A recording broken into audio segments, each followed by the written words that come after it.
Everyone, good morning. কেমন আছো তোমরা সবাই? আমি ভালো আছি and welcome back to my channel দীপুর পাচারি। সকাল সকাল একটা নতুন কাজ নিয়ে আমি বারান্দায় এখন একটা জিনিস দেখাই তোমাদের। ফাইনালি আমার গাছের টমেটো পাকলো। এই যে আরো দুটো পেকেছিল, এটা পাড়া হয়ে গেছে, খাওয়াও হয়ে গেছে। তো এখানে আরো দুটো হয়েছে। গাছটার একদম নড়বড়ে হয়ে গেছে, কোনো সার টার দেয়নি তো, শুধু জলের উপর আছে। এখানে একটা টমেটো আছে, এখানে একটা টমেটো আছে, এটার সাথে আরেকটা আছে, জানি না এটা মানে হবে কিনা বড়। তো এমনই, এমন সাইজ না, একটু বড় হয়েছিল। গাছটা এমনিতে কিছু নেই তো, তাও এতটুকু বড় হয়েছে যে অনেক বেশি। যাকগে, সেটার ব্যাপারে কথা বলছি না, বলছি হলো গিয়ে আমার গেঁদা গাছগুলোতে এমন ভাবে না সাদা সাদা পোকা ধরে গেছে, ঠিক আছে? এই যে, তো এগুলোর জন্য পাপা একটা ওষুধ এনে দিয়েছে, জলে মিশালাম, মিশিয়ে এখন জাস্ট ছড়িয়ে দিচ্ছি। সব গাছই দেবো, এটা একটা গাছ থেকে আরেকটা গাছে না স্প্রেড হয়, তো প্রবলেম আর কি ওইটাই। এটি এখানে আর একটা টমেটো গাছ, আমার গাছের মধ্যে গাছ ঢুকে থাকে, সেজন্য ঠিক বোঝা যায় না। অনেকদিন পরে আজকে কিছু বানাচ্ছ? অনেকদিন পরে। একটু স্টপ করো, একটু একদম স্টপ করে দাও। কি বানাচ্ছ? ওই তো তোমার কাচকি গুঁড়া মাছ দিয়ে কুমড়ো পাতার পাতুরি। কুমড়ো মাছ বলে কুমড়ো পাতা দিয়ে কাচকি মাছের পাতুরি। সেদিন হওয়ার কথা ছিল, হয়নি। টমেটো, পেঁয়াজ, কাঁচা লঙ্কা, তারপরে ধনে পাতা দিয়ে কাচকি গুঁড়া মাছ, কাঁচা তেল দিয়ে, আর নুন, হলুদ আর একটু ধনের গুঁড়ো দিয়ে মিক্স করে মেখে পার্টিশন করা হয়েছে, এখন মোড়া হবে।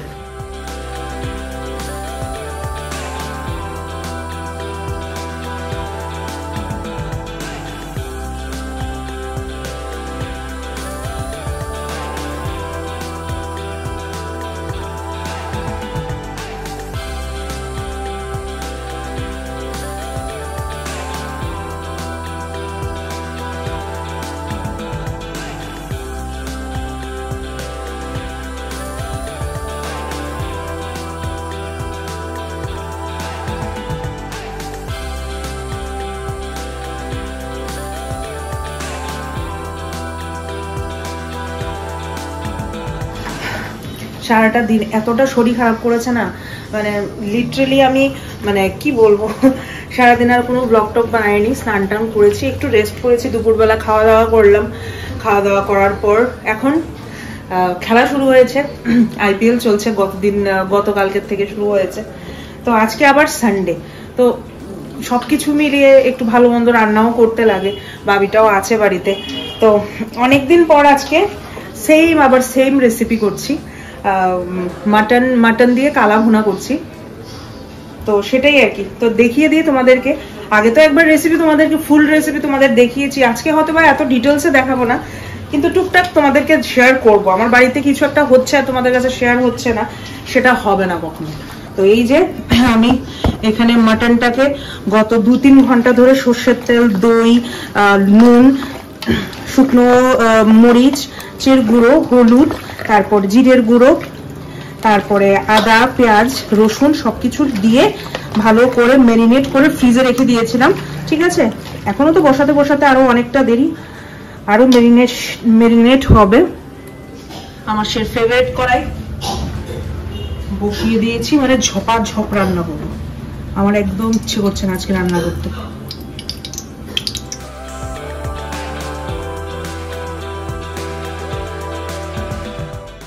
দু তিনটে গোলমরিচ, মানে আস্ত যা যা আছে সবই দিয়ে দিয়েছি অলমোস্ট। এখানে আমি পেঁয়াজ কুচি রেখেছি, এগুলো এবার লাল লাল করে ভাজা হবে।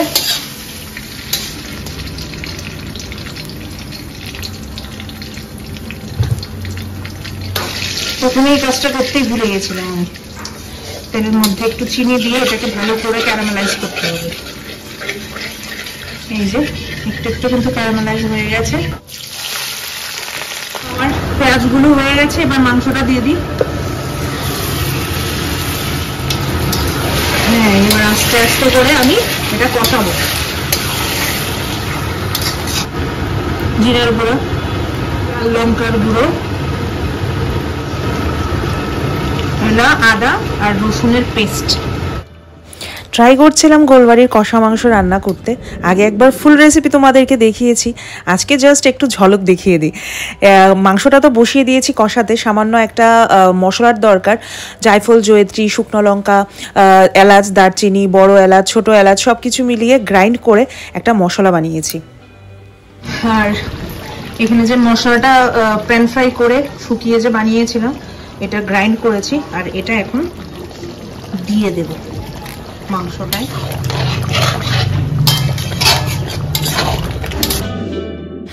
সাথে সাথে আবার আবদার এলো, মাংস যখন হচ্ছে সাথে একটু পোলাও হয়ে যাক। ঘরে চাল ছিল, তো চাল ধুয়ে হলুদ দিয়ে চিনি দিয়ে ভালো করে মাখিয়ে নিচ্ছি, সামান্য একটু নুন দিয়েছি। আমি সামান্য একটু জিরের গুঁড়োও দিই, তোমরা দাও কি না আমাকে কমেন্ট বক্সে জানিও। একটু সামান্য জিরের গুঁড়ো দিলে খুব ভালো হয় খেতে। আর খাসির চাল এমনভাবে ভাতে না মাখিয়ে মানে পোলাও বানালে ওই টেস্টটা না আসে না। আমি আগে নর্মালি এমনভাবে হলুদ লবণ দিয়ে বসিয়ে দিতাম প্রেশার কুকারে, কিন্তু এখন আমি দেখছি যে না, হাতে মাখার মধ্যে না একটা বড়সড় ব্যাপার আছে। এদিকে পোলাও বসিয়ে দিয়েছি, আর এই মাংসটা আমি অলমোস্ট 2.5 ঘন্টা ধরে ঢাকা দিয়ে দিয়ে কষিয়েছি। আধা ঘন্টা পর পর এটার কালার চেঞ্জ হয়। কথাই আছে যত বেশি কষাবে এটা এত বেশি মানে পেঁয়াজের রঙটা কালো হয়ে মানে ক্যারামেলাইজ হয়ে, পেঁয়াজের মধ্যে তো একটু চিনি চিনি ব্যাপারটা আছে, আর সাথে আমি চিনিও দিয়েছি। ওই সব কিছু মিলিয়ে ক্যারামেলাইজ হতে হতে হতে হতে কালারটা না, পেঁয়াজের কালারটা পুরো একদম কালো হয়ে যায়। তো আস্তে আস্তে মাংসের কালারটাও একদম কালো কালো হয়ে যায়। অলমোস্ট আমি 1 ঘন্টা কষানোর পর আমার এই খয়েরি খয়েরি ভাবটা এসছে, আরো অনেকক্ষণ কষাতে হবে। অলমোস্ট 1 ঘন্টা হয়ে গেছে। আমি দেখি মাটনের কি অবস্থা।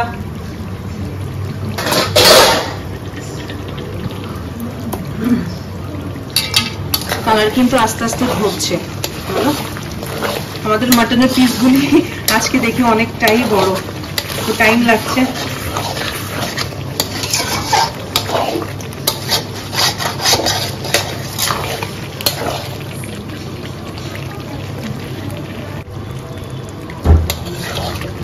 হচ্ছে হয়নি এখনো, হচ্ছে।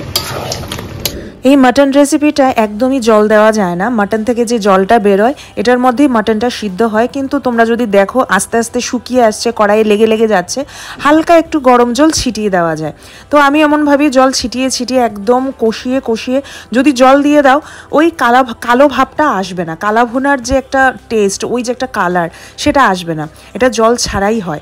তো আমি একদম আস্তে আস্তে আস্তে আস্তে করে গ্যাস কমিয়ে কমিয়ে মানে রান্না করছিলাম। মিনিমাম আমি 2.5 ঘন্টার মতো গ্যাসটাকে মিডিয়াম ফ্লেমে রেখে ঢাকা দিয়ে দিয়ে আমি রান্না করেছি।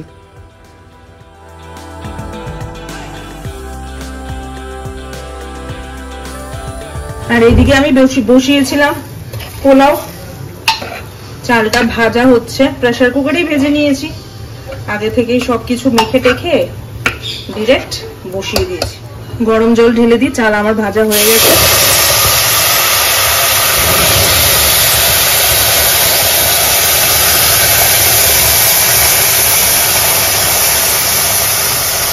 রান্নাবাড়ি আমার শেষ। তোমাদেরকে দেখিয়ে দিই আমার কালা ভুনা কেমন হয়েছে। কালা ভুনা না, অ্যাকচুয়ালি গোলবাড়ির কষা মাংস। কষা মিন্স কষতে কষতে এটা কালো হবে, এটাকে কষা বলে, ঠিক আছে? তো দেখাই তোমাদেরকে।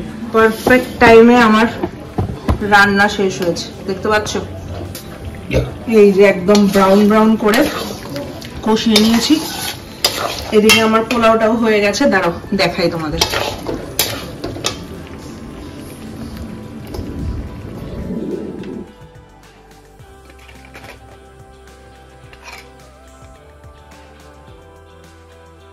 বাড়িতে ভালো মন্দ রান্না হলে রাত 8টা বাজক আর 9টা বাজক সবার কিন্তু খিদে পেয়ে যায়। সোমবারও সেম কেস, ওর খিদে পেয়ে গেছে। আর এই ছিল আজকে আমাদের ডিনার। তো সোমবার জন্য থালাটা বেড়ে নিচ্ছি। আমরা সবাই অনেকটাই পরে খাবো।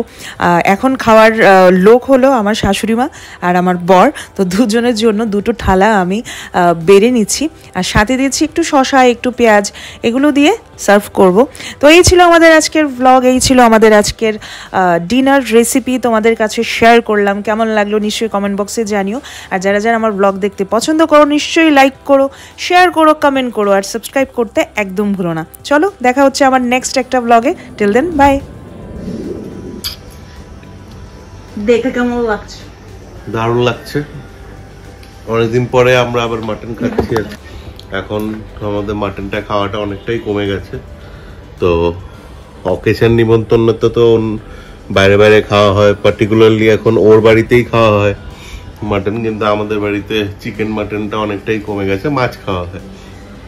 আজকে অনেকদিন পরে ইচ্ছে হলো, আমি এর জন্য আমি ছিলাম না একদিনের জন্য, বন্ধুদের সাথে ঘুরতে গেছিলাম। তো এসে তারপরে ওকে বললাম যে দীপু একটু তোমার ওই করো, গোলবাড়ি মাটন কষা প্রিপারেশনটা করো। বাবিও ছিল না তখন, বাবিও আছে এখন, খাবো সবাই মিলে। তো ও রাজি হয়ে গেল। এখন finally it is in front of me. দেখতে খুবই সেরা লাগছে, জাস্ট গোলবাড়ির মাটন যেমন হয় খেয়ে দেখছি।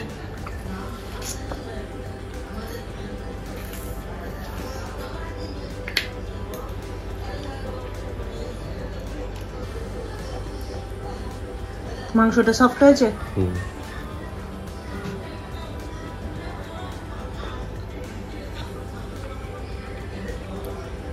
মাংস মাটন তো খুবই ভালো হয়েছে, পুরো প্রপার সিদ্ধ হয়েছে মাটন, একদম আমার কাছে খুবই ভালো লেগেছে।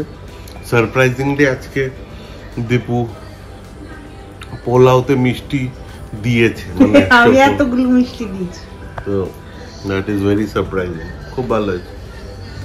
ইয়েস, ভালোই হয়েছে। আমিও খেয়ে টেস্ট করবো পরে। ঠিক আছে, খাও।